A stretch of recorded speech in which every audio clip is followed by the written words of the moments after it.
हरिओम। मेरी आवाज आ रही है? हरिओम आ रही है जी, शुरुआत करते हैं। कुछ लोग जुड़ गए हैं, समय हुआ है 5:30।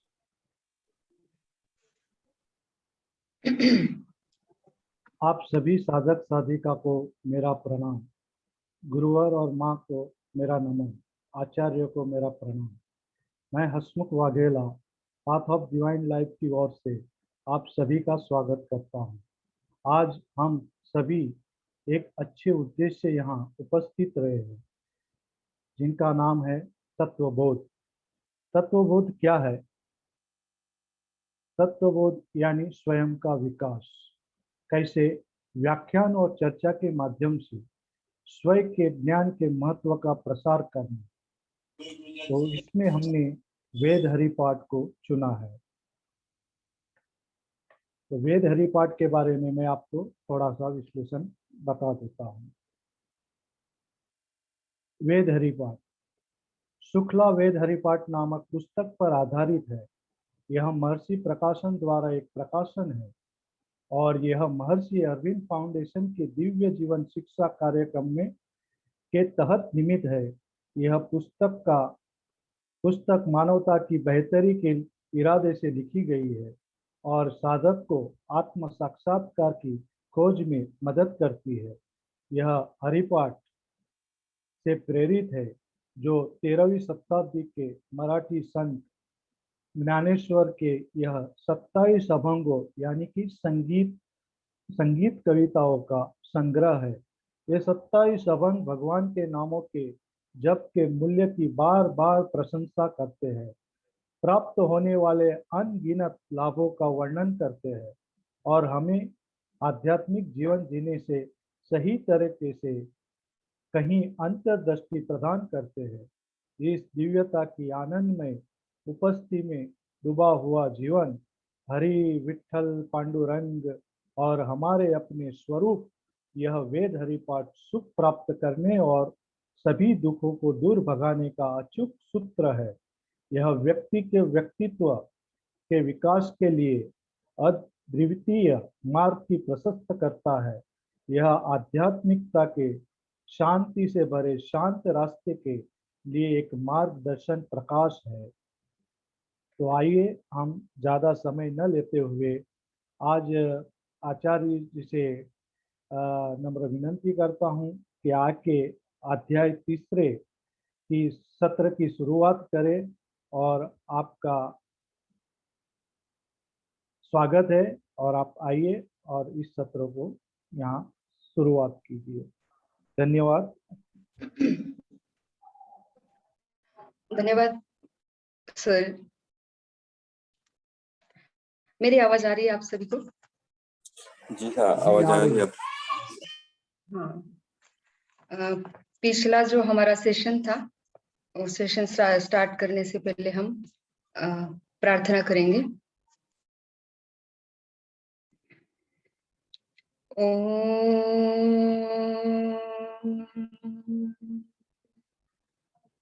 सहनाववतु सहनौ भुनक्तु सह वीर्यं करवावहे तेजस्विनावधीतमस्तु मा विद्विषावहे।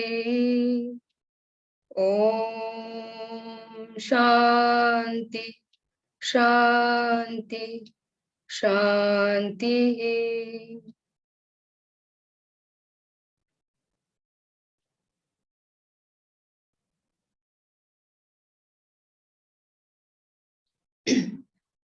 सभी साधक और सर्व साधक आणि साधिकांना माझा नमस्कार।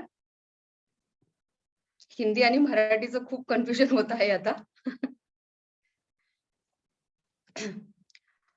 मागच्या सत्रामध्ये आपण प्रश्न आणि उत्तरांची चर्चा केली आणि आजचा जो सेशन आहे तो आहे क्लास म्हणजे लेक्चरचा सेशन आहे आणि या आजच्या क्लासमध्ये आपण तिसरा अध्याय तिसरा जो श्लोक आहे तो श्लोक घेणार आहोत। पण त्या श्लोकच्या अगोदर थोडासा आपण एक परिचय देणार आहोत की आपण जे हरिपाठ आहे या हरिपाठाचं आपण चिंतन आणि मनन आणि निजध्यासन कशा प्रकारे करतो आणि कशा प्रकारे केलं पाहिजे. तर श्रवण, मनन, चिंतन आणि निजध्यासन हे चारही प्रकार आपल्याला सुरुवातीपासून शेवटपर्यंत आपल्या डोक्यात सतत सातत्याने राहिले पाहिजेत, हे लक्षात ठेवायचंय. ज्यावेळेस लेक्चर सुरू असतं त्यावेळेस आपण श्रवणाचं क्रिया करत असतो आणि हे श्रवणाची क्रिया करत असताना पूर्ण 45 मिनिटं किंवा पूर्ण 1 तास आपण त्या श्रवणातून फक्त श्रवण करणं हेच आपलं कार्य नाहीये. तर त्या श्रवणातून आपलं श्रवण करता करता मननही झालं पाहिजे. मग मनन म्हणजे काय? तर जे तुम्ही ऐकलेलं आहे ते तुमच्या मनामध्ये उतरवण्याचा प्रयत्न करणे, सातत्याने त्याचा एकरूप होणं. आणि जेव्हा तुम्ही एकरूप व्हाल त्यावेळेस तुमची चिंतनाची प्रक्रिया वाढेल. जोपर्यंत त्या विषयाला आपण मनात घेत नाही, जोपर्यंत त्या विषयामध्ये आपण रस निर्माण करत नाही, तोपर्यंत आपली चिंतनाची क्रिया अर्धवट असते. मग चिंतनाची क्रिया वाढवण्यासाठी आपल्याला श्रवण आणि मनन ह्या 2 स्टेप्स लक्षपूर्वक आत्मसात कराव्या लागतील. माझा आवाज येत नाहीये का? हेलो, आ रहे आपका आवाज आ रहा है। हाँ, किसी को आवाज नहीं पहुंच रहा है। कौन है? उनका माइक नहीं जॉइंट है। तर या पद्धतीने श्रवण आणि मनन ह्या 2 स्टेप जर तुमच्या पक्क्या झाल्या तर मग चिंतनाची प्रक्रिया तुम्हाला करत असताना अगदी सहज आणि सोपं जाईल. मग हा जो चिंतनाचा विषय आहे तो प्रत्येक क्षणोक्षणी तुम्हाला अनुभवता आला पाहिजे. मग तो चालताना, बोलताना, घरात कार्य करत असताना किंवा आपण लोकांमध्ये बसलेलो असेल तरी सुद्धा हा विषय नकळत विषयाला छेडणं हा सुद्धा एक चिंतनाचा भाग येतो. मग हे जेव्हा आपल्या ह्या तीनही क्रिया जेव्हा आपल्या जसं मंथन घुसळलं जातं, दह्याचं ताक बनवताना ज्या पद्धतीने आपण त्याला घुसळलं जातं त्या पद्धतीनं ही मंथनाची क्रिया जी आहे, विचारांच्या मंथनाची क्रिया आहे, ती सतत सातत्याने चालू ठेवली तर मग याच्यातून जे अमृतधारी विचार जे बाहेर येतील ते विचार सर्वात जास्त आपल्या कामाचे, आपल्या जीवनात उतरवण्याचे आहेत. मग यासाठी आपल्याला या चारही गोष्टींचा उपयोग करता आला पाहिजे आणि तो उपयोग या वेद हरिपाठाच्या माध्यमातून आपण करत आहोत. कारण चिंतन करायचं कशाचं, श्रवण करायचं कशाचं आणि मनन करायचं कशाचं, हा सर्वांसाठी प्रश्न आहे. मग त्याच्यासाठी कोणी उपासना करतं, कोणी नामस्मरण करत असतं, कोणी वाचन करत असतं, कोणी कर्मकांड करत असतं. ह्या सर्व स्टेप बाय स्टेप ज्या वेळेस आपण अध्यात्माचा मार्ग स्वीकारतो किंवा मनाचं विश्लेषण, जेव्हा अध्यात्म म्हणजे काय तर मनाचं विश्लेषण, आणि ह्या मनाच्या विश्लेषणाला किंवा मनाला मार्गदर्शन करण्यासाठी, मनाला दिशा देण्यासाठी या सर्व गोष्टी आपण करत असतो.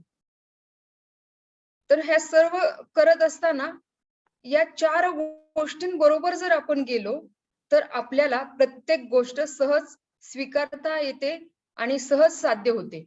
पण आपल्याला अशी सवय लागलेली आहे की आपण अवघड गोष्टी सरळ आणि सोप्या भाषेत सांगू शकतो, पण सरळ आणि सोपी गोष्ट आपल्याला कधीही स्पष्ट करता येत नाही.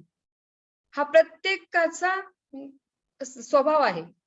जेवढी साधी सोपी गोष्ट असते तेव्हा तितकी ती साधी सोपी गोष्ट तुम्हाला व्यक्त करता येत नाही. पण जितकी अवघड गोष्ट असते तितकी तुम्ही शब्दांच्या माध्यमातून, उदाहरणाच्या माध्यमातून, वेगवेगळ्या संदर्भ देऊन तुम्ही ती गोष्ट स्पष्ट करण्याचा प्रयत्न करत असता. तसाच हा अध्यात्म विषय किंवा परमार्थ विषय हा इतका सोपा असून आपण त्या विषयाला अवघड करण्याचा प्रयत्न करतो आणि तो अवघड आहे असं दाखवतो. तर ह्या गोष्टी जर साध्य करायच्या असतील तर श्रवण, मनन, चिंतन आणि निजध्यासन या 4ही गोष्टींचा आपल्या जीवनामध्ये उतरवण्याचा प्रयत्न करायचा आहे.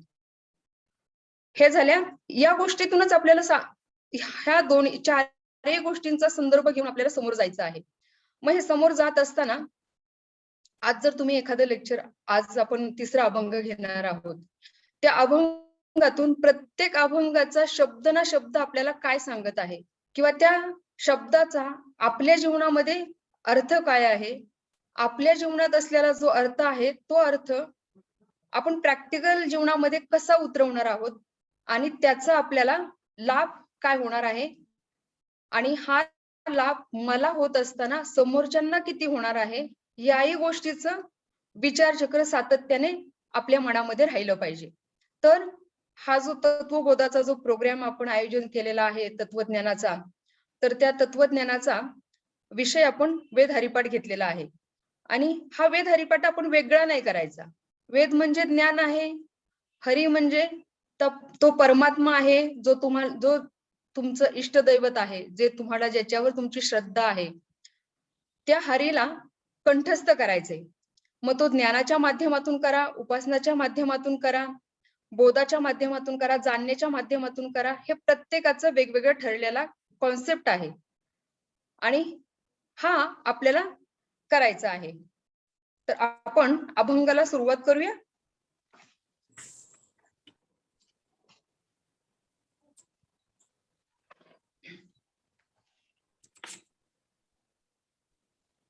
अभंग तिसरा. त्रिगुण असार निर्गुण हे सार, सारा सार विचार हरिपाठ. त्रिगुण असार निर्गुण हे सार, सारा सार विचार हरिपाठ. सगुण निर्गुण गुणाचे अगुण, हरि विन मन व्यर्थ जाय. सगुण निर्गुण गुणाचे अगुण, हरि विन मन व्यर्थ जाय. अव्यक्त निराकार नाही जे आकार, जेथोनी चराचर हरिसी भजे. अव्यक्त निराकार नाही जे आकार, जेथोनी चराचर हरिसी भजे. ज्ञानदेवा ध्यानी रामकृष्ण मनी, अनंत जन्मोनी पुण्य होय. ज्ञानदेवा ध्यानी रामकृष्ण मनी, अनंत जन्मोनी पुण्य होय. हा 4 चरणाचा अभंग आहे. या 4 चरणामध्ये सोप्या भाषेत ज्ञानदेवांनी सांगण्याचा प्रयत्न केलेला आहे की त्रिगुण हे असार आहे. त्रिगुण हे असार आहे. म्हणजे त्रिगुण म्हणजे काय? जे 3 गुण आहेत, सत्व, रजस आणि तमस. या गुणांनी प्रकृती बनलेली आहे आणि ही प्रकृती म्हणजे समस्त विश्व असे म्हटलं तरी चालेल. हे जे जगत आहे, हे जे आपल्याला भासत आहे, आपल्याला दिसत आहे, आपण जगत आहोत, हे संपूर्ण जगत हे 3 गुणांनी बनलेलं आहे. आणि हे 3 गुणांनी बनलेलं हे संपूर्ण शास्त्राने त्याला संदर्भ दिलेला आहे. हे जेव्हा जगत निर्माण झालं त्यावेळेस याला वेद, उपनिषद आणि अनेक ग्रंथांमध्ये या सृष्टीच्या निर्मितीचा प्रसंग वेगवेगळ्या पद्धतीने मांडला जातो. त्याच पद्धतीने तैत्तिरीय उपनिषदामध्ये अगदी सुंदरपणे या सृष्टीच्या निर्मितीचा संदर्भ मांडलेला आहे. तस्मात्वा एतत् तस्माद्वात् आकाश संभूताः आकाशात् वायु वायुर अग्निः अग्नेरपिः अग्नेरापः अदभ्य पृथिवीः पृथिव्या औषधाय औषधेभ्यो अन्नम अन्नात पुरुषः. म्हणजेच ही जी सृष्टी आहे ही आकाशातून वायू, वायूतून अग्नी, अग्नीतून आप, आपातून पृथ्वी आणि पृथ्वीतून औषध, औषधातून अन्न, अन्नातून पुरुष, हा त्याचा जो क्रम आहे, सृष्टी निर्मितीचा जो क्रम आहे, अशा पद्धतीने सृष्टी निर्माण झाली असं तैत्तिरीय उपनिषदामध्ये याचा संदर्भ आलेला आहे. मग आकाश म्हणजे काय? आकाश म्हणजे अभाव, जे नाहीये, म्हणजे काहीच नाहीये. अभाव म्हणजे काय? काहीच नाहीये. आकाश म्हणजे काय? अभाव. मग हे संपूर्ण जगत जे काही नाहीये त्याच्यातून निर्माण झालेलं आहे आणि जे नाहीये त्याला पाहण्यासाठी, त्याला आत्मसात करण्यासाठी, त्याचं प्रमाण आपल्याला बोध होण्यासाठी ही जी काही अभिव्यक्ती आहे आपल्या जगाच्या आपल्या समोर जी अभिव्यक्ती आहे, आपण जे अनुभव घेत आहोत या जगाचा, हे जगत म्हणजे त्या असलेल्या साराची अभिव्यक्ती आहे. सार म्हणजे तत्व, त्या तत्वाची अभिव्यक्ती आहे. आणि ते तत्व म्हणजे काय? तत्व म्हणजे परमात्मा, निर्गुण, परब्रह्म. त्या तत्वाची अभिव्यक्ती म्हणजे हे दिसणारं जगत जे आपण अनुभवत आहोत. मग हे संपूर्ण जगत त्या तत्वाची अभिव्यक्ती आहे. तर एकोहम बहुश्याम म्हणजे मी एकच आहे, अनेक झालेलो आहे. तत्व हे एकच आहे आणि ह्या तत्वामध्ये जे काय प्रगट झालेलं आहे ते बहुश्याम. याचा सुंदर आणि अगदी व्यवस्थित पद्धतीनं एक उदाहरण देऊन सांगितलं तर आपल्या सर्वांच्या लक्षात येईल. ज्या पद्धतीनं स्त्री आहे, स्त्री ही मूळ आहे, तत्व आहे, स्त्री हे तत्व आहे. मग जेव्हा ती स्त्री एखाद्या वडिलाची मुलगी असते त्यावेळेस तिचा संदर्भ काय घेतला जातो? ती या वडिलांची मुलगी आहे. नंतर जेव्हा तिचं लग्न होतं त्यावेळेस तिचा संदर्भ पतीशी घेतला जातो. त्या माणसाची ही पत्नी आहे. नंतर पुढे जाऊन ती आई होते, त्या मुलाची ती आई आहे. स्त्री बदलली का? स्त्री तत्व बदललं का? नाही बदललं, पण तिचे संदर्भ बदलले. त्या पद्धतीनं मूळ तत्व हे एकच आहे आणि ह्या मूळ तत्वातून संदर्भानुसार, कालानुसार, परिस्थितीनुसार त्या संदर्भातून त्याची अभिव्यक्त बदलली. त्याची अभिव्यक्ती काय आहे? ती पत्नी आहे, ती मुलगी आहे, ती आई आहे. हा भाग दुसरा की ती आई झाल्यानंतर तिची काय विचार असतात, पत्नी असल्यानंतर तिचे काय विचार असतात, मुलगी असते तेव्हा तिचा काय विचार असतो, हा विषय वेगळा आहे. पण तिचं जे तत्व आहे, जे मूळ स्त्री तत्व आहे ते तसंच आहे, पण तिचे संदर्भ बदलले. त्या पद्धतीनं आपण हे जे जगत आहे ते त्या ब्रह्मातून निर्माण झालेलं आहे, त्या अव्यक्तातून निर्माण झालेलं आहे, त्या सारातून निर्माण झालेलं आहे. पण हे सर्व जे आहे ते असार आहे. म्हणून माऊली इथे स्पष्टपणे सांगतात की त्रिगुण असार, निर्गुण हे सार. हे जे काही त्रिगुण गुण आहेत ते सर्व असार आहेत, पण हे असार हे त्या निर्गुणाची अभिव्यक्ती आहे, त्या सार तत्वाची. जे गुणरहित आहेत ते हे त्रिगुण आहेत आणि जे सार आहे ते असार म्हणून व्यक्त झालेले आहेत. मग त्रिगुण असार, निर्गुण हे सार, सारा सार विचार हरिपाठ. मग ह्या त्रिगुण असार आणि निर्गुण हे सार, सारा सार विचार करण्यासाठी आपल्याला विवेकाची आवश्यकता आहे. मग या विवेकाची आवश्यकता आपण विवेक निर्माण करण्यासाठी, विवेक वाढवण्यासाठी, विवेक प्रगट करण्यासाठी आपल्याला काय करावं लागेल?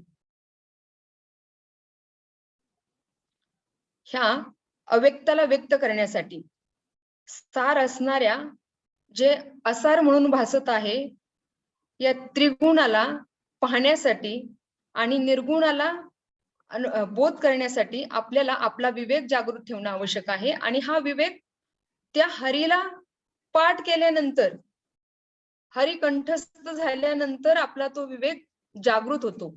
म्हणजे त्या विवेकाला जागृत करण्यासाठी हरीची कास धरली पाहिजे. आपल्याला त्या हरीला कंठस्थ करावं लागेल. मग त्या हरीला कंठस्थ करण्यासाठी या जे काही आपल्यात असणारे सत्व, रजस, तमस हे जे गुण आहेत, हे प्रत्येक व्यक्तीमध्ये, प्रत्येक जीवामध्ये 3 गुण असतात. मग ते कोणाचे? सत्वप्रधान, कोणी सत्वप्रधान आहे, कोणी रजस प्रधान आहे, कोणी तमस प्रधान आहे. आणि आपण आपले शोधायचे, आपण कुठल्या गुणात मोडतो. जर सत्वप्रधान व्यक्ती आहे त्याच्यात कुठले गुण असतात? सत्वप्रधान व्यक्तीमध्ये, सत्वप्रधानामध्ये तो व्यक्ती शांत आहे. शांत व्यक्ती हमेशा प्रतिक्रिया करत नाही, म्हणजे तो पूर्णपणे सत्क्रियाशील असतो. की त्याला दुःख असू दे, नाहीतर सुख येऊ दे, नाहीतर दुःख येऊ दे, तो समतोल असतो सत्वप्रधानामधला व्यक्ती. आणि याच्यामध्ये मग तो संतुलित, सर्व स्थितीला संतुलित पाहतो. त्याचं चिंतन करण्याची प्रक्रिया, तो चिंतनशील असतो, प्रगल्भ असतो, त्याची बुद्धिमत्ता बुद्धीमध्ये त्याच्या प्रगल्भता येते, चिंतनशील राहतो. आणि हा जो व्यक्ती असतो तो संयमित असतो. मग ती जगाशी व्यवहार करताना त्याची आसक्ती ही जगाशी नसते, तर या सर्व गोष्टीतून तो अलिप्त असतो. त्याला सत्वगुण प्रधान व्यक्ती असं म्हटलं जातं.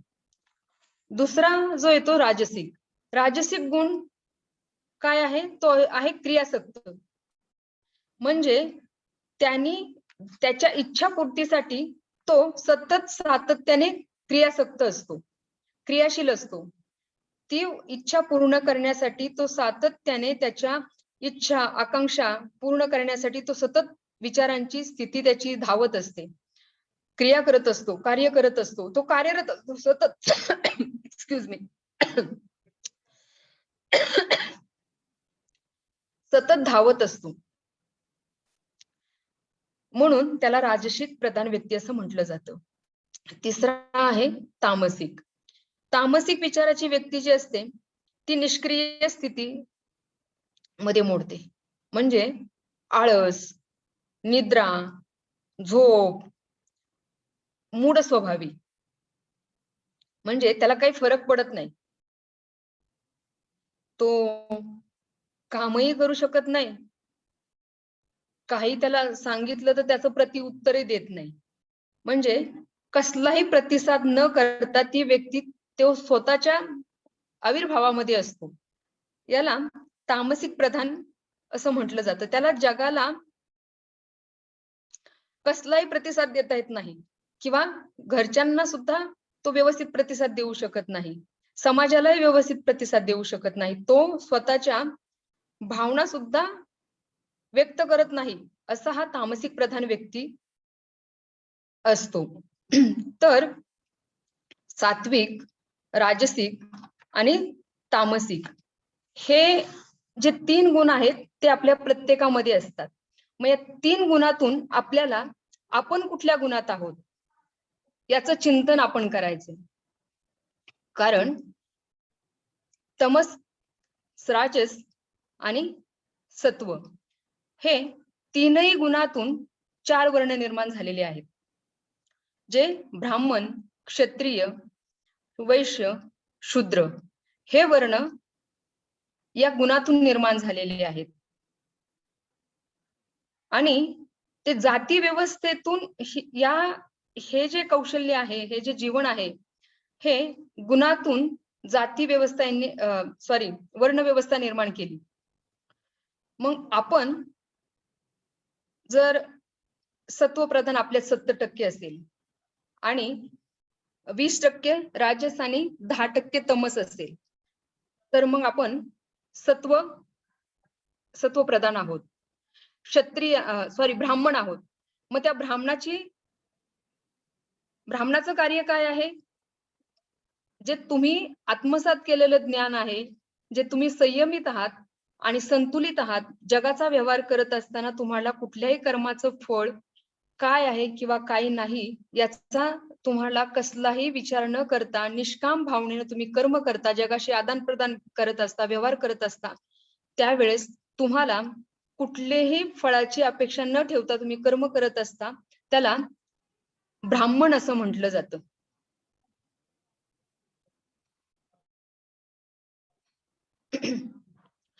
क्षत्रिय वर्ण.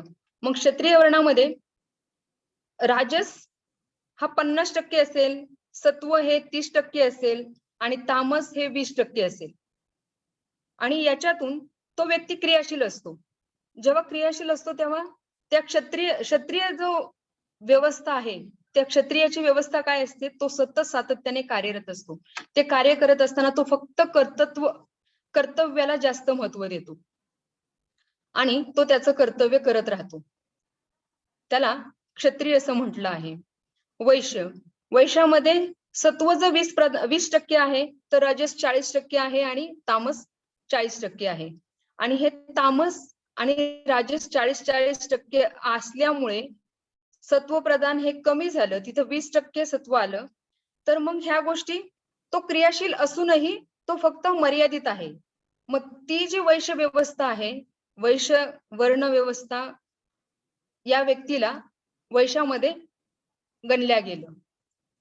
आणि जो शूद्र आहे, शूद्र वर्णाचा जो व्यक्ती आहे, त्याचं जसं आपण सत्वप्रधान सत्व व्यक्तीचं ब्राह्मण वर्णातलं जे सत्व प्रधान आहे ते 70% आहे, तसं इथं तमसिक प्रधान व्यक्ती हा 70% आहे, राजस हा 20% आहे आणि सत्व हे 10% आहे. म्हणजे सत्वाच्या बरोबर अपोजिट तमस आणि शूद्र वर्ण इथे निर्माण होतो. मग अशा वेळेस आपण जर चिंतन केलं तर आपण कुठल्या वर्णामध्ये आहोत, आपण कुठल्या गुणामध्ये आहोत, हे आपलं आपण चिंतन करायचं आहे. कारण शास्त्र सांगतं सत्वगुणाने ज्ञान निर्माण होतं आणि राजसिक गुणाने क्रियाशक्ती निर्माण होते आणि ज्याच्याकडं तमस गुण आहे त्या गुणाने द्रव्य शक्ती निर्माण होते. आणि मग जेव्हा हे गुणांचा भाग आला, मग त्याच्यात हळूहळू त्यांनी जसं स्पष्टीकरण केलं, गुणांचं स्पष्टीकरण केलं. पांढरा वर्ण जो आहे, पांढरा रंग जो आहे तो सत्व प्रधान आहे, लाल रंग जो आहे तो रजस प्रधान आहे, काळा रंग जो आहे तो तमस प्रधान आहे. आणि मग पुढे हळूहळू जाऊन त्यांनी त्याचा स्वभाव, सत्वप्रधान असणाऱ्या व्यक्तीचा स्वभाव कसा असेल, तर सत्वप्रधान असणाऱ्या व्यक्तीचा स्वभाव शांत स्वभाव असेल, तो संयमित वृत्तीचा असेल. रजप्रधान असणाऱ्या व्यक्तीचा स्वभाव कसा असेल, आवेगपूर्ण असेल, कामना असतील, त्याला कुठलंही काम सांगा तो इतका एनर्जेटिक करत असतो रजस प्रधान असणारा व्यक्ती. म्हणजे तो सर्वात प्रथम कार्याला महत्व देतो. तमोगुण हा एक म्हण आहे, कामाला कधी मधी, जेवायला आधी आणि झोपायला मधी, या पद्धतीचा तामस गुण आहे.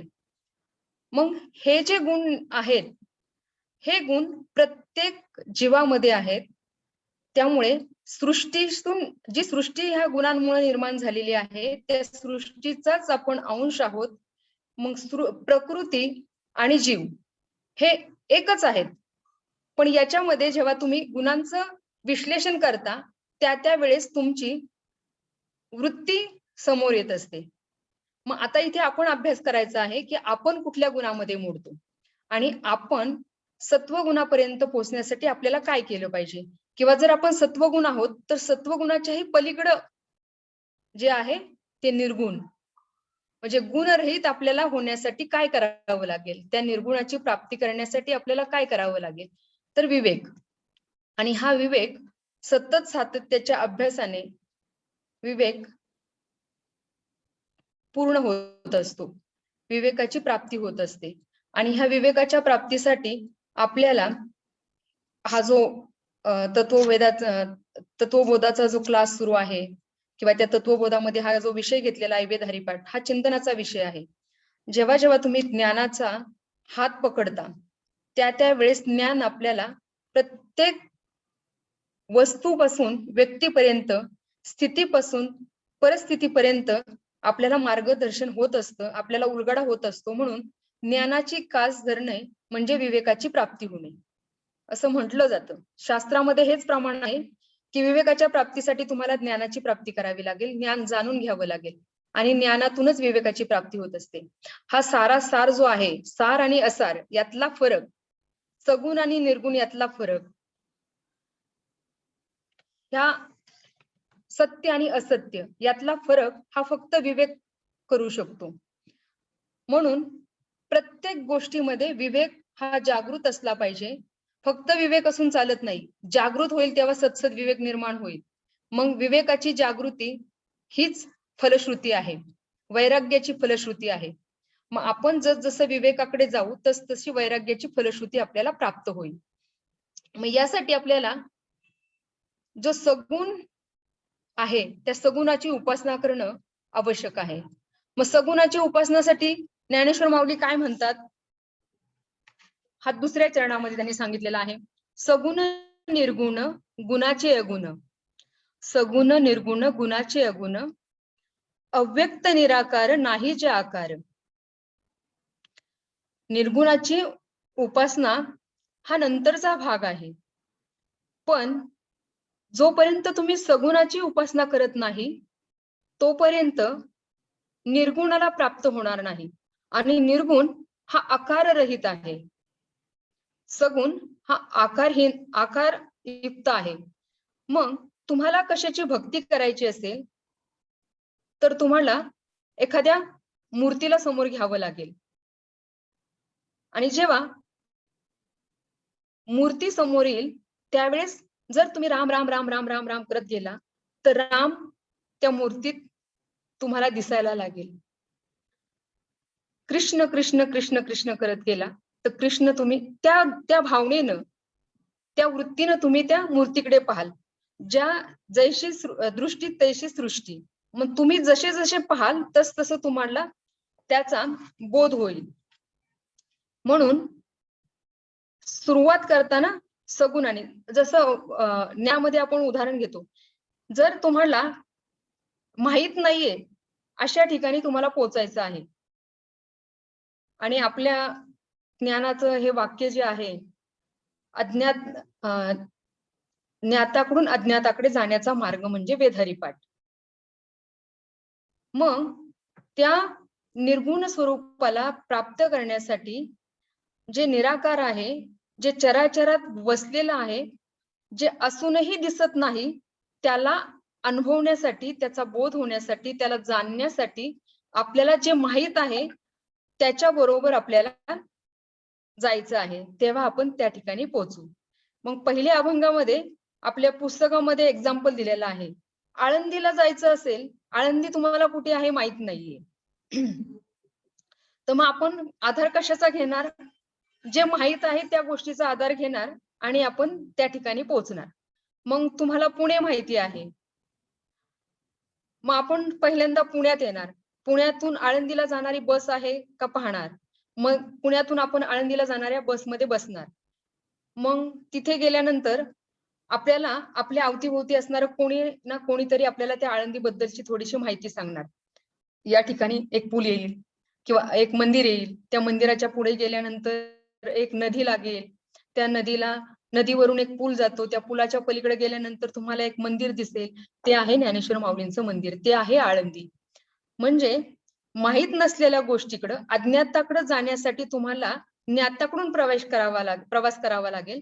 त्या पद्धतीनं आपल्याला या निराकाराची प्राप्ती करण्यासाठी जे आकार आहे त्याला घेऊन आपल्याला चालावं लागेल.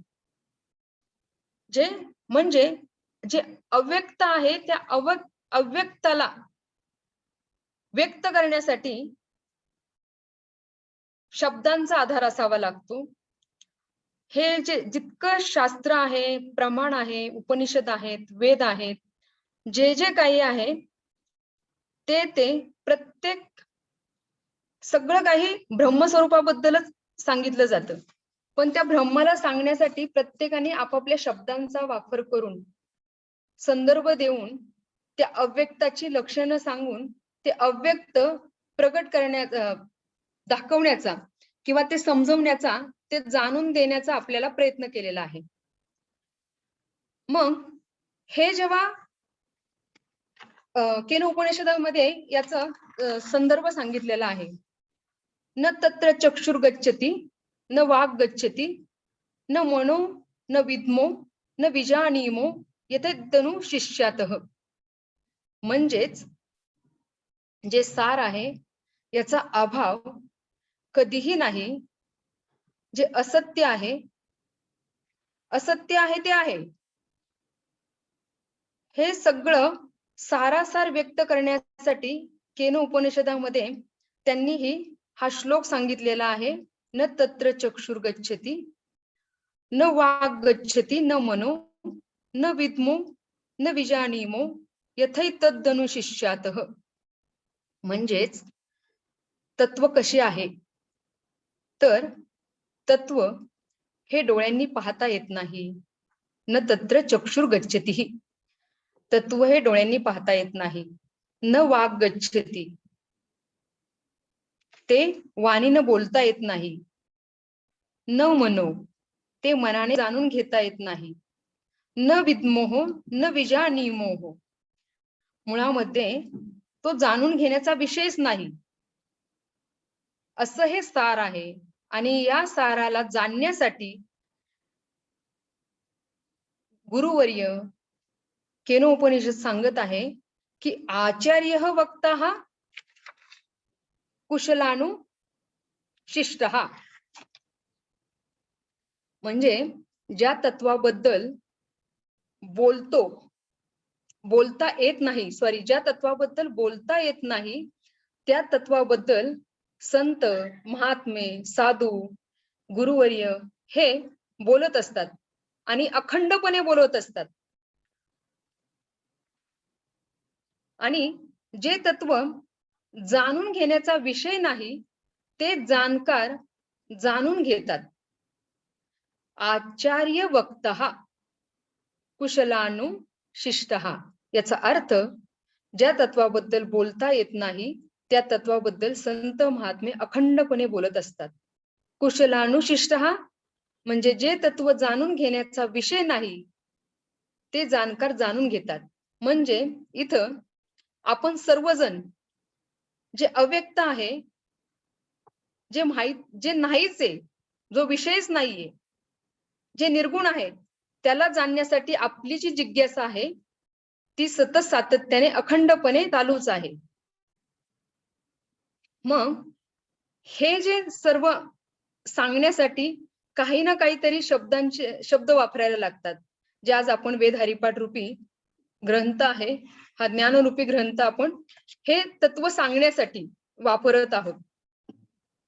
त्याच पद्धतीने केनोपनिषदामध्ये आणखीन एक असं सांगितलं जातं की जे काही गुरूंना सांगितलेलं आहे तेच इथं सांगत आहे. म्हणजे हे माझं काहीच नाहीये किंवा ह्या पुस्तकातलं काहीच नाहीये, जे परंपरेनुसार जे शास्त्रांनी सांगितलेलं ज्ञान आहे तेच इथं सांगत आहे. ते शब्दामध्ये मांडून या तत्वाबद्दल शब्दात प्रत्यक्ष करण्याचा प्रयत्न करत आहोत. म्हणून शंकराचार्य सांगतात, गुरुस्तमौनम व्याख्यानम शिष्यस्ते छिन्न संशय, हा सांगण्याचा विषय नाहीये. आणि जेव्हा सांगत असतो तेव्हा ते सांगण्यासाठी कोणत्या ना कोणत्या तरी शब्दाचा वापर करावा लागतो, कारण हा विषय बोलून सांगण्याचा नाहीये. आणि जेव्हा बोलायचं असते तेव्हा शब्दाचा आधार घ्यायचा असतो. त्यासाठी इथं वेद हरिपाठ हा ग्रंथ आपण समोर मांडलेला आहे. आणि यातले जे अभंग आहेत त्या अव्यक्ताला व्यक्त करण्याचा प्रयत्न करत आहेत, पण हा अनुभवाचा विषय आहे. वेद म्हणजे काय? अनुभवातून आलेलं ज्ञान. इथं आचार्यांनी किती काही सांगितलं तरी प्रत्येकाचा अनुभव हा वेगळा आहे. प्रत्येकाचं ज्ञान, अनुभवातून आलेलं ज्ञान हे वेगळं आहे. मग हा वेद हा त्या सारापर्यंत, त्या अव्यक्तापर्यंत, त्या निर्गुणापर्यंत पोहोचवण्याचा मार्ग आहे. आणि तो आपण आत्मसात करत आहोत श्रवणातून, मननातून, चिंतनातून.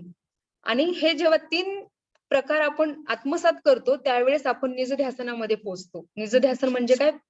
प्रॅक्टिस, अभ्यास, अभ्यास, अभ्यास. मग या सर्व माहीत असणाऱ्या गोष्टीकडे आपण जेव्हा पाहतो त्यावेळेस माहीत नसणाऱ्या गोष्टीपर्यंत पोहोचण्याची चेष्टा आपण करत असतो. आणि जेव्हा आपण पोचतो त्यावेळेस पोचल्यानंतर तिथं काहीच शिल्लक नसतं. म्हणजे जो आपल्या जीवनामध्ये वेदांताचा अभ्यास करत असतो, जो कोणी आपल्या जीवनामध्ये वेदांताचा अभ्यास करत नाही त्याचं जीवन व्यर्थ आहे. पण जो कोणी वेदांताचा अभ्यास करत आहे आणि वेदांताचा अभ्यास करून त्यांनी वेदांत आपल्या जीवनामध्ये आत्मसात केलेला आहे, ते आत्मसात केल्यानंतर तो म्हणतो की हा वेदांताचा अभ्यास सगळा व्यर्थ आहे. दोन्ही गोष्टी कन्फ्युज करणारे आहेत ना. जीवनाला येऊन वेदांत अभ्यास केला नाही तर जीवन व्यर्थ आहे, पण जीवनात वेदांत आत्मसात केल्यानंतर आत्मसात केल्यानंतर वेदांताचा अभ्यास, वेदांत हे व्यर्थ आहे.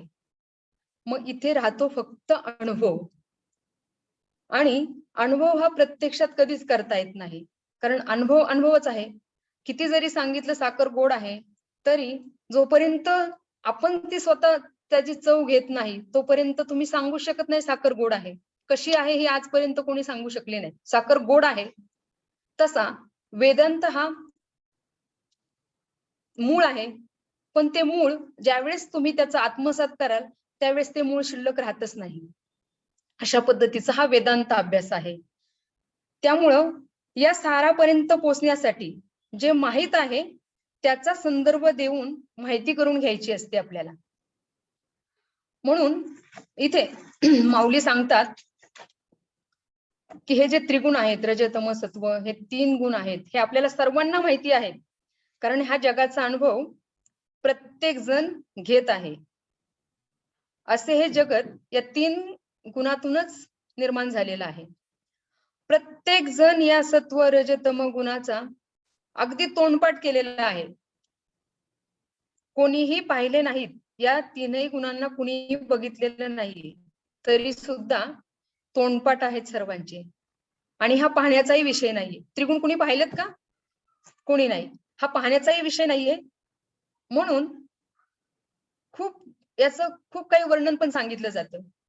मग त्याचं वर्णन मगाशी सांगितल्याप्रमाणे कलर मध्ये सांगितलं जातं, स्वभावामध्ये सांगितलं जातं, त्याच्या शक्तींमध्ये सांगितलं जातं, त्याच्या गुणानुकर्माणून त्या सर्व त्याला जितकं व्यक्त करता येईल, जितकं त्याचं वर्णन करता येईल त्या पद्धतीनं त्या त्रिगुणाचं वर्णन केलेलं आहे. मग असे हे त्रिगुण ज्याच्यातून निर्माण झालेलं आहे ते हे सार आहे. आणि ते सार माऊली इथं सुंदरपणे सांगतायत. सगुण निर्गुण गुणाचे अगुण, हरिविन मन व्यर्थ जाय. मग ह्या असणाऱ्या साराचा जे निराकार आहे ते सार आहे, जे निर्गुण आहे ते सार आहे, आणि ह्या साराचा पुरेपूर आत्मसात करण्यासाठी आपल्याला प्रत्यक्ष हरी आपलं मन त्या हरिभजनाला, हरिचिंतनाला लावावं लागेल.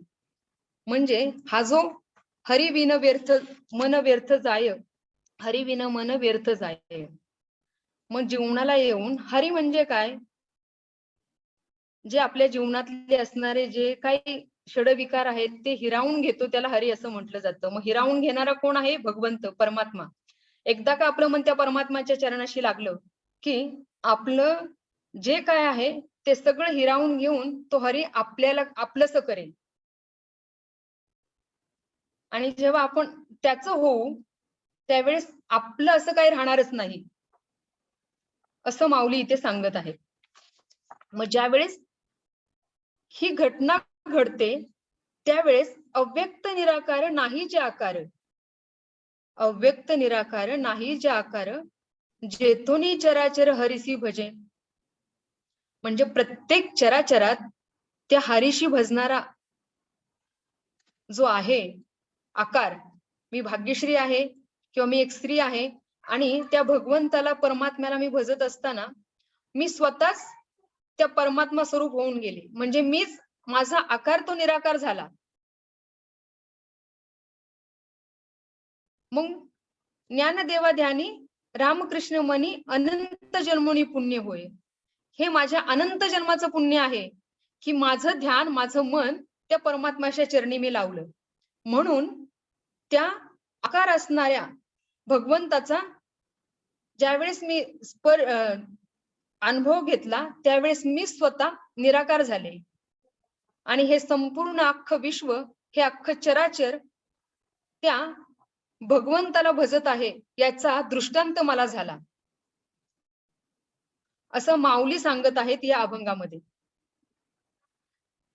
मग ज्यावेळेस तुम्ही चिंतन करता, मनन करता, नामस्मरण करता, हे जे उपासनेचे मार्ग आहेत, या उपासनामध्ये वेदांत काय सांगत असतं आपल्याला? ईश्वरान गृहात एवह, त्या परमेश्वराची कृपा प्राप्त झाल्यानंतर हा मनुष्य जन्म सत्कर्मी लावायचा असेल तर हरीच्या ठिकाणी लावा. कारण मनुष्य जन्म हा असं सांगितलं जातं शास्त्रामध्ये 84 लाख योनीतून मनुष्य जन्म आपल्याला प्राप्त होतो. मग या 84 लाखातून 84 लाख योनीतून आपण जर मनुष्य देह प्राप्त झालेला आहे, पण मनुष्य देह जेव्हा प्राप्त होतो त्यावेळेस प्रत्येक मनुष्य काय म्हणतो, सगळ्या जन्मांमध्ये आपण कच्चं खातो, आपण व्यवस्थित भोग भोगत नाही. फक्त मनुष्य योनीच अशी आहे की आपल्याला सर्व काही भोग भोगता येतात. मग खाऊन घ्या, वेगवेगळ्या पद्धतीने आपल्याला शिजवता येतं, शिजवलेलं खाता येतं, कितीतरी प्रकार आहेत. आपण व्यवहारात पाहता तांदळाचे कितीतरी प्रकार आहेत. प्रत्येक पदार्थाचे वेगवेगळे प्रकार हा मनुष्य अनुभवत असतो. मग त्या मनुष्याच्या मनामध्ये भोग भोगण्याची लालसा निर्माण होते आणि तो परमात्मा विसरून जातो. मग त्या परमात्म्यालाच वाटत असेल की आपण आपलंच चुकलं, की आपण मनुष्य देहाला प्रायश्चित्त, त्याच्या चुकीची तो चूक सुधारतो ना. मग पुढचा जन्म आपल्याला कशा पद्धतीने येतो,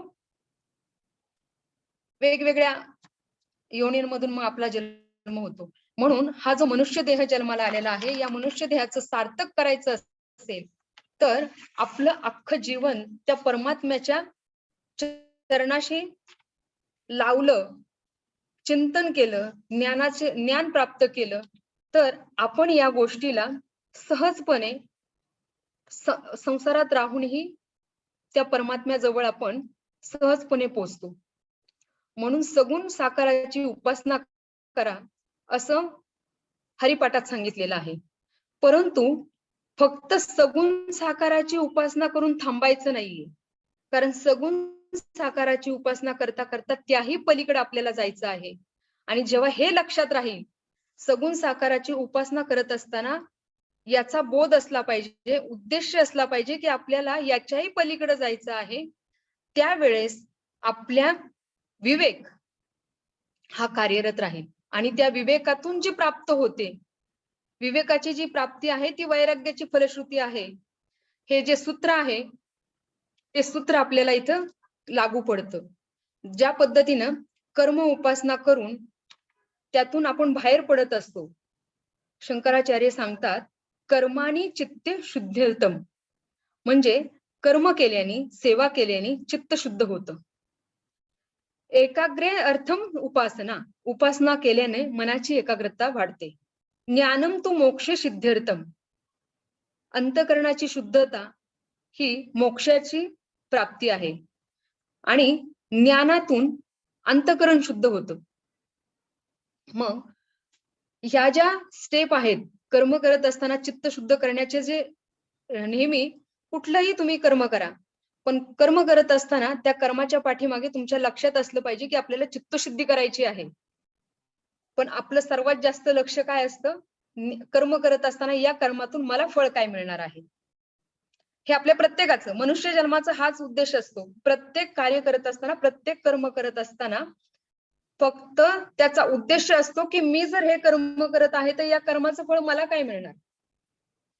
तसं न होता आपला विवेक जागृत ठेवून या कर्माच्या पाठीमागे कर्म करत असताना माझी चित्तशुद्धी होणार आहे हे जर तुम्ही लक्षात ठेवलं आणि या चित्तशुद्धीतून मला बाहेर पडायचं आहे, ही कर्म उपासना करून कर्म उपासना करण्याचा हा मला मिळालेली संधी आहे. आणि ह्या संधीचा मला लाभ हा माझ्या मोक्ष प्राप्तीसाठी होणार आहे, चित्तशुद्धीसाठी होणार आहे, अंतकरण शुद्धीसाठी होणार आहे आणि त्याच्यातूनच मला मोक्ष प्राप्ती आहे. म्हणून सहज आणि साध्या सोप्या भाषेत सांगतात, जे चित्त शुद्ध करायचं असेल तर कर्म करा, मनाची एकाग्रता वाढवायची असेल तर उपासना करा, आणि मोक्ष प्राप्त करायचं असेल तर ज्ञान मार्ग प्राप्त करा, ज्ञान मार्गाची कास धरा. मग हा जो विषय आहे, या विषयातून आपल्याला काय करायचं आहे हा अभंग इथे सांगत आहे. आणि या अभंगाची सांगता करत असताना परत एकदा हा अभंग मी बोलून दाखवते. त्रिगुण असार निर्गुण हे सार, सारा सार विचार हरिपाठ. हे त्रिगुण आहे, हे जगत जे आहे ते असार आहे, आणि ह्या असारातूनच हे निर्गुण हे सार, म्हणजे ह्या सारातून, ह्या निर्गुणातूनच ह्या त्रिगुणाचा जन्म झालेला आहे, या सारातूनच ह्या असाराचा जन्म झालेला आहे.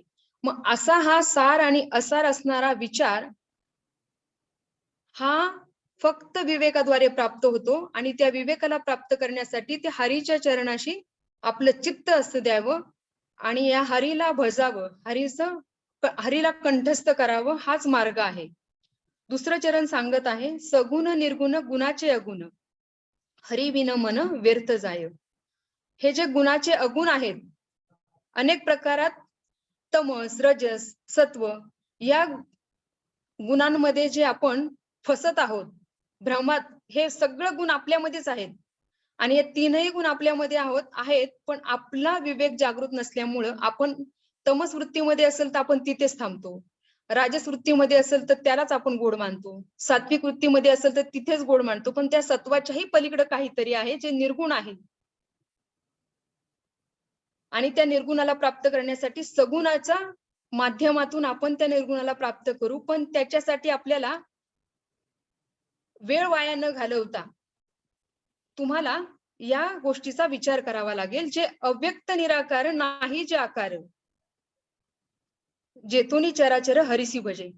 संपूर्ण जगत, संपूर्ण चराचर ज्या हरीला भजत आहे, त्या हरीला भजायचं असेल तर हा अव्यक्त निराकार आहे, अव्यक्त निराकार नाही जे आकार, ज्याला आकार नाही, जो निराकार आहे, त्या तत्वाला, त्या साराला आपल्याला बोध करायचा आहे, जाणून घ्यायचं आहे. आणि हे जाणून घेण्यासाठी माझं मन, माझा विचार, माझं अंतकरण त्या रामकृष्ण मनी, ज्ञानदेवा ध्यानी रामकृष्ण मनी अनंत जन्मोनी पुण्य होय.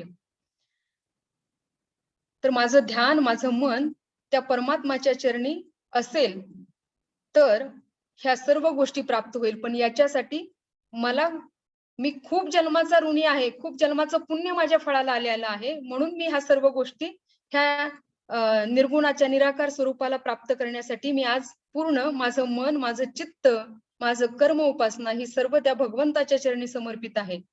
आणि हा स्वीकार भाव माझ्यामध्ये आलेला आहे, कारण हे अनंत जन्माचं पुण्य मला मिळालेलं आहे, म्हणून ह्या गोष्टी आज आम्हाला प्राप्त झालेल्या आहेत. हे माऊलींनी त्यांच्या ह्याच्यात सांगितलेलं आहे की आज आपल्याला हा जो वेद हरिपाठ रूपी ग्रंथ आहे, आज आपण इथे सर्वजण ऐकत आहोत, श्रवण करत आहोत, तर हे आपल्या अनंत जन्माचं पुण्य आहे, म्हणून आपल्याला हा मार्ग सहजासहजी घरी बसल्या प्राप्त झालेला आहे. मग या प्राप्त झालेल्या मार्गाचा उपयोग आपण उपासनेद्वारे, उपासना म्हणजे काय, जे आज तुम्ही ऐकत आहात, जे श्रवण करत आहात, ती उपासना आहे. आणि हे श्रवण केल्यानंतर जे तुम्ही तुमच्या जीवनामध्ये आत्मसात करणार आहोत, ती कर्म उपासना आहे. आणि त्या कर्मातून तुम्हाला जी प्राप्ती होईल, आणि कर्मानुसार तुमचं चरित्र घडत असतं, तुमचा विचार घडत असतो, त्याच्यानुसार तुम्हाला मार्ग प्राप्त होईल, ज्ञान प्राप्त होईल, आणि त्या ज्ञानातून तुम्ही मोक्ष मार्गाकडे जाल. हा संपूर्ण अभंगाचा हा सार आहे. या ठिकाणी आपण या अभंगाची सांगता केलेली आहे आणि हा अभंग इथे आज विराम झालेला आहे. सर्वांना खूप खूप धन्यवाद, जे आपण शांतपणे ऐकून घेतलं. या पुढचा जो वेळ आहे तो सरांच्याकडे, वाघेला सरांच्याकडे देत आहे. धन्यवाद सर्वांना. धन्यवाद आचार्य जी, धन्यवाद. आपने बहुत अच्छी तरह तीनों गुणों का विस्तार से समझाया और हम सभी ने सुना भी। और किसी को भी, किसी साधक और साधिका को, किसी को भी अगर हमारे अगले हफ्ते, अगले सत्र में जो ये तीन गुणों के ऊपर चर्चा हुई है, जो ज्ञान हमें दिया गया है, जो सत्य रज तम, और उसमें भी 4 वर्ण बताए गए हैं, जो ब्राह्मण, क्षत्रिय, वैश्य और शूद्र, और उससे भी पार जो निर्गुण, जो विवेक, उससे भी पार जाना है, तो हमें सारी चीज़ें का ज्ञान दिया है, माने। और इसमें किसी का कुछ भी सवाल हो, या जो हम अगले सत्र में सवाल तो करेंगे ही, उसके जवाब भी मिलेंगे, तो आप सवाल अपने तैयार रखिएगा, और जो भी सवाल है, कुछ बताना चाहते हैं तो आप मुझे इस व्हाट्सएप पे भेज सकते हो उसके पहले, यानी कि उसका सही से आपको जवाब भी मिले और सही से उसकी चर्चा भी हो। तो आप सभी का बहुत बहुत आभार, और सभी को आभार व्यक्त करते हुए मैं माँ से बात करूंगा कि एक अपनी प्रार्थना करके उसको पूर्ण करें। धन्यवाद आप सभी का।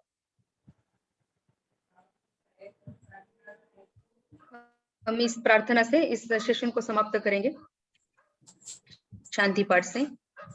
ओम पूर्णमदः पूर्णमिदं पूर्णात् पूर्णमुदच्यते पूर्णस्य पूर्णमादाय पूर्णमेवावशिष्यते।